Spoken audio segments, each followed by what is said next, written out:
Hello, advanced English learners. Welcome back to another English conversation. I'm joined by the one and only Greg. Hello, hello. Welcome, Greg. Welcome to all of you as well. So we do these to help you with your listening comprehension, to help you with your conversation skills, your communication skills more broadly. And I really encourage you to check out the free worksheet that goes along with this so that you can really get the most out of these conversations. You can find them on the newsletter through the website. Okay, so today's topic is all about hydroponics, and we'll get into a little bit of the future of farming. Cool. Yeah, this is a really cool topic. All right, let's get into it.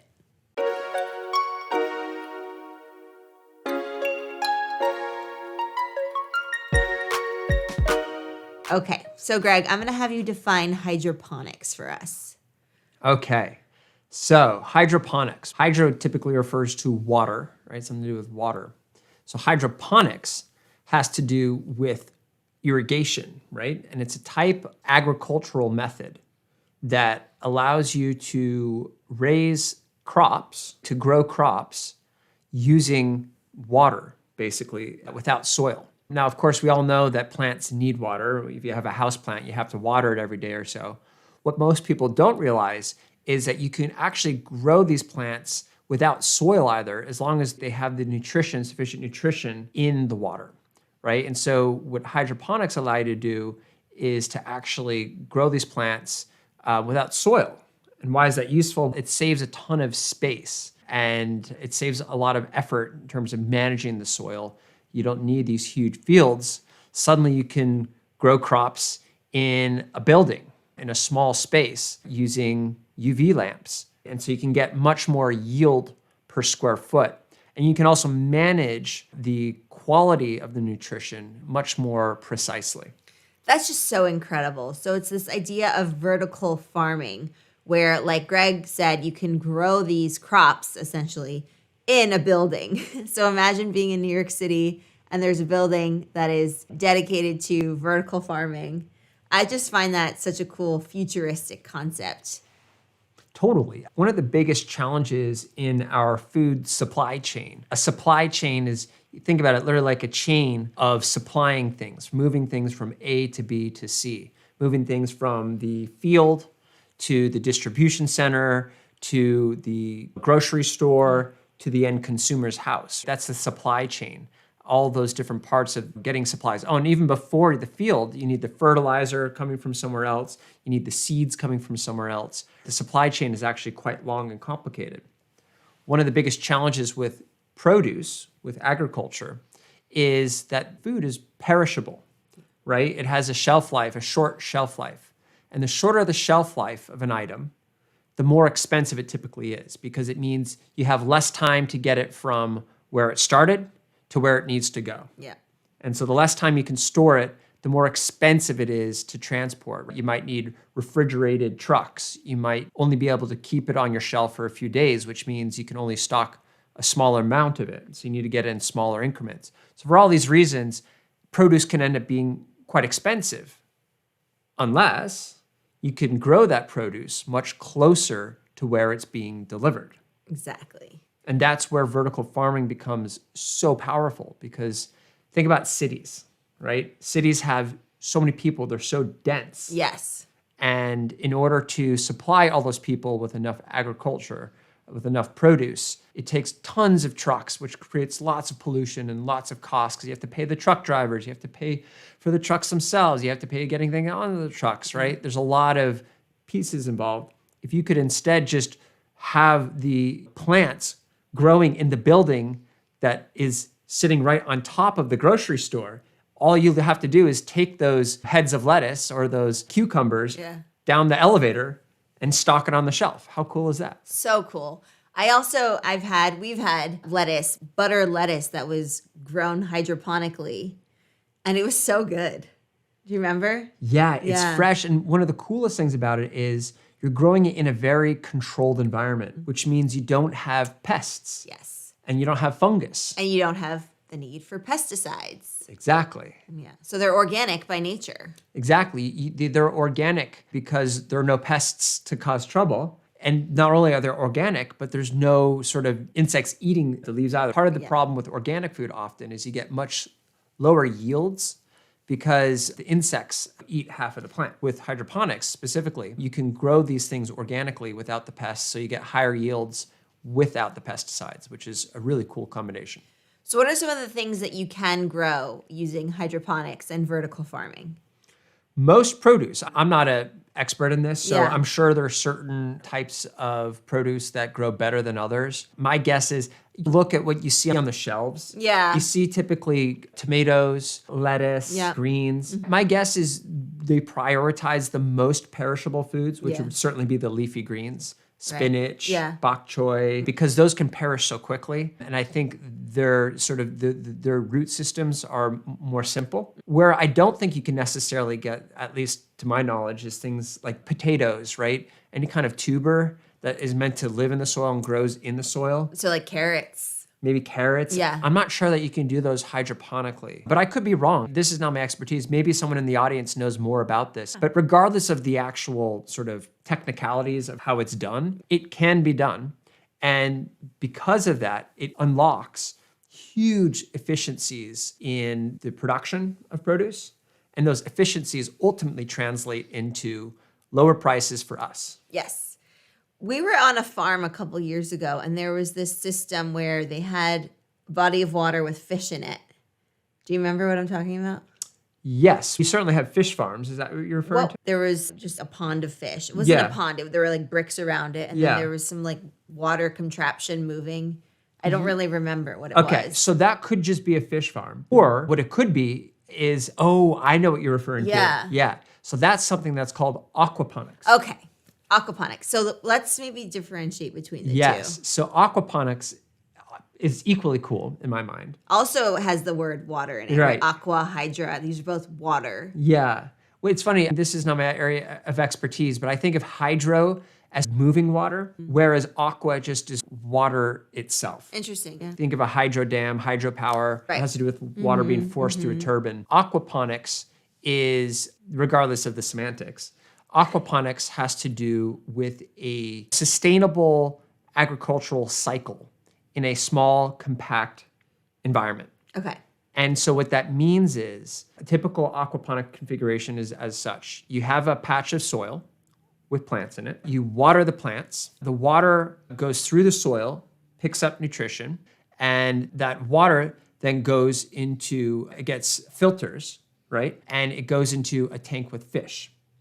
And the fish, obviously, you have to feed the fish, but provided that you feed the fish, they poop in the water and create more nutrition for the water. And that water, this nutritious water, then gets cycled up and that fertilizes the soil. Right. And so the soil then purifies the water and gives clean water to the fish. And then the fish, again, poop in it and fertilize that water, which fertilizes the soil. So each part of that process helps the other part, right? The fish get clean water, the plants get fertilized water, fertilized soil. And so you can, in that soil, you're growing your lettuce and your other crops. And maybe some of that you can actually feed to the fish. Yeah. Some of the stuff that you're growing. And then the fish provide the fertilizer to grow more of it. And then, of course, you can eat the fish as well. So these really cool closed loop systems, almost closed loop, because again, you do need to feed the fish. Yeah. And if you can't feed it from the produce, because I think fish are really, they're more carnivorous. I think you need to feed them like insects, Plankton. plankton, maybe, Plankton's algae, right? not plankton. Yeah, whales eat plankton. Yeah. What am I thinking? Fish do eat algae, Algae. but they love to eat insects. I think you can, look, fish food is typically plant-based. Yeah. So maybe you could feed your fish with this. But You can anyways, also feed them small fish. you can definitely feed them small fish. Yeah. But again, if you want this closed loop system where it produces all the inputs and outputs for Yeah. itself, I think you would have to be able to grow some type of crop that you could also feed to the fish, which would be really cool. So interesting. But the idea is this is closed loop system, Yeah. and so it's self-sustaining, and you can put this in your house, and so you can have the fish and have the produce, and basically never need to go to the grocery store if all you eat is fish and whatever you grow in that little patch of soil.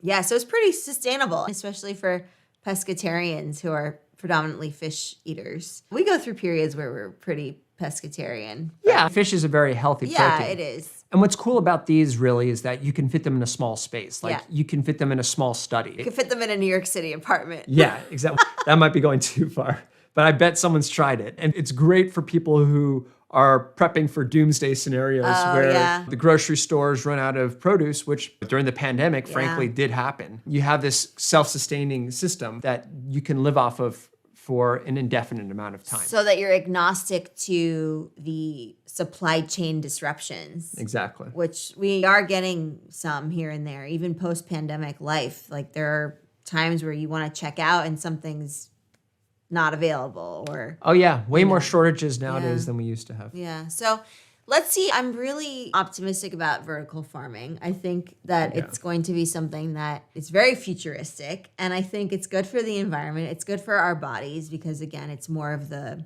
nutritious, more wholesome without the pesticides and without the exorbitant prices of organic, because organic tends to be more expensive, at least in the US. And I would probably even surmise that in most of the world, it's more expensive. I would say it's more expensive elsewhere. The US organic supply chain has become so robust that the prices actually have come down. But with the vertical farming, it may be possible that food, produce at the very least, becomes close to free. Wouldn't that be so great? You think about households that are not buying as much produce, as fresh produce as they could or should be because of the economics, like it doesn't make sense for them. So they're resorting to more like fast food.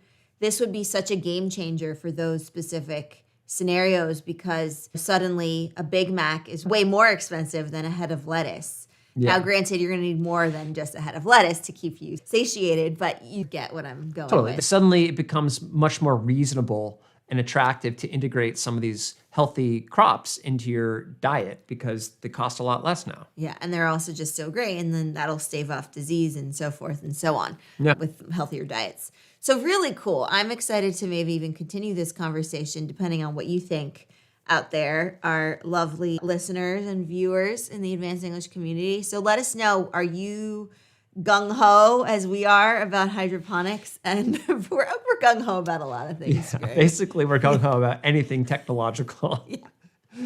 It's so true. Yep.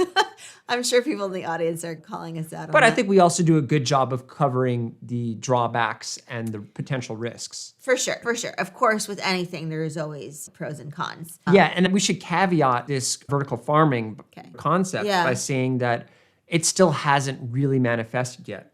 It's still a challenge to make sure that the inputs, which means like the energy, remember you need UV lights to power these things.